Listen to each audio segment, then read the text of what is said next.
I'm Amanda, and this is Julie.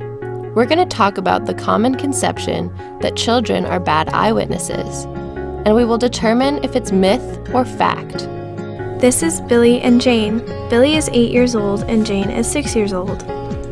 Billy and Jane are currently witnessing a crime. This man is robbing an elderly woman.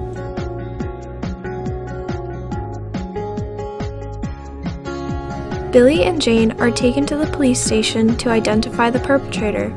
Jane is given misleading information and Billy is not. So Jane, which man is the perpetrator? Billy, the perpetrator may or may not be here. Please tell me if you see him.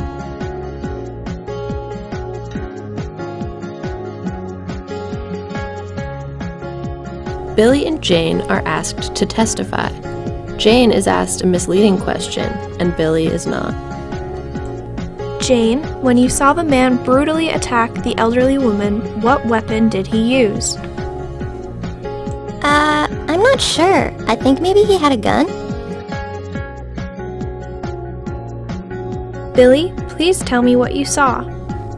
A tall, blonde man with red pants mugged an elderly woman and stole her purse. He didn't have a weapon. According to the Innocence Project, eyewitness misidentification is the greatest contributing factor to wrongful convictions, playing a role in more than 70% of convictions overturned through DNA testing nationwide. Children perform worse than adults only when misleading questions are asked. Children are more susceptible to suggestibility. For example, when parents made misleading suggestions to their children during science demonstrations, the children made false reports in later interviews. Children perform just as well as adults when the questions asked are fair and tactics intending to confuse the child are not used. This is shown by a study that exposed children 1 to 2 years old to a series of events, both novel and familiar, and tested their recall 18 months later. The children were able to recall many of the novel events, which demonstrates the ability for long-term recall of specific past events. Is there any way to reduce suggestibility? Yes, there are ways to reduce suggestibility. You can reduce the use of leading questions, use free recall, and warn the witness not to be influenced.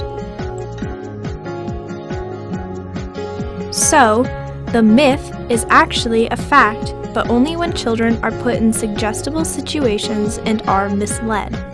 However, if steps are taken to eliminate suggestibility, then children are just as reliable eyewitnesses as adults.